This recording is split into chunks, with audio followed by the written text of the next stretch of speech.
Mais je croyais pas faire tout ce que j'ai fait. CNews, tous les médias. J'en ai fait 12, je crois, cette semaine. Et c'est incroyable ce que j'ai fait, et je l'ai fait pour les jeunes. Donc maintenant,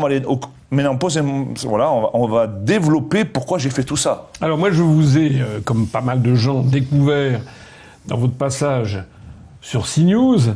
Et j'avoue que j'ai sursauté, parce que je suis d'abord quelqu'un qui parle, si vous me le permettez, un peu comme moi, c'est-à-dire qui parle franchement, sans détour, sans calcul politicien. Et puis évidemment, quand vous avez dit qu'il fallait, se débarrasser de Macron, et deux, sortir de l'Europe, je me suis dit, c'est quand même formidable, donc j'ai regardé ça avec attention. Mais on va d'ailleurs repasser peut-être le passage en question dont je vais parler. Regardez ce tout petit passage sur CNews.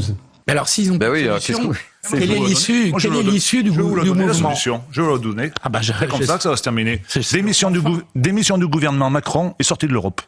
Il n'y a pas d'autre solution. Ah oui, on peut mais vous verrez, ça va se terminer comme ça. Ça va être compliqué. Ça va être compliqué quand même. Mais vous verrez. Vous avez plus réaliste comme solution, plus concret. On est à un mois du salon de l'agriculture, on est à 6 mois des élections européennes, à 7 mois des Jeux Olympiques, et surtout à 1 an des futures élections Chambre d'agriculture. D'accord. Ils veulent tous sortir de l'Europe. On est trahis tous les jours par l'Europe. Ça va être un peu compliqué quand même. Non, ça sera pas compliqué parce que le peuple lui va avoir raison. Attendez, la parole, je souhaite que tout le monde s'exprime. La FNSEA veut pas sortir parce qu'ils sont à la tête du COPA-COGECA. C'est la FNSEA et le COPA-COGECA qui signent les accords de libre-échange. Attendez, laissez-moi parler. Oui, mais je vous laisse parler justement. J'ai aussi d'autres invités. L'électricité, c'est ça. Sébastien. Et j'ai raison sur toute la ligne. Johan et Pierre. Moi, j'entends votre détresse. Mais on la comprend. Qui est indiscutable. On la partage. On est 307.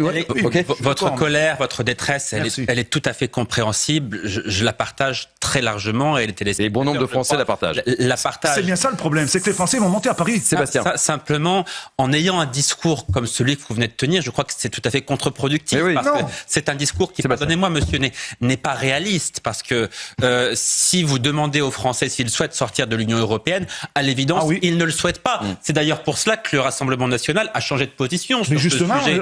Le Rassemblement national, c'est ce que j'ai dit à Julien, il fait une grave erreur. Sébastien. Les Français ne souhaitent évidemment pas sortir de l'Union européenne. Donc, je crois que le discours qu'il faut tenir aujourd'hui est tout à fait contre-productif. Et précisément, si vous vous entêtez à tenir ce discours-là, vous n'aboutirez évidemment à rien. Donc, moi, ce qui m'a frappé dans la façon dont ça s'est passé, c'est que à peine vous aviez dit qu'il fallait sortir de l'Europe, qu'aussitôt, il y a une espèce de chape de plomb terrible qui vous est tombée dessus, avec des journalistes qui vous ont parlé de façon méprisante, avec un rire gras du style « Oui, non, mais très bien, vous n'avez pas quelque chose d'un petit peu plus réaliste, etc. » C'est-à-dire que, si je peux me permettre, ce que j'ai trouvé extraordinaire, c'est que dire qu'il faut sortir de l'Union européenne, c'est-à-dire en fait appliquer un article du traité, l'article 50, c'est tout à fait possible. D'ailleurs, ça a été fait par le Royaume-Uni.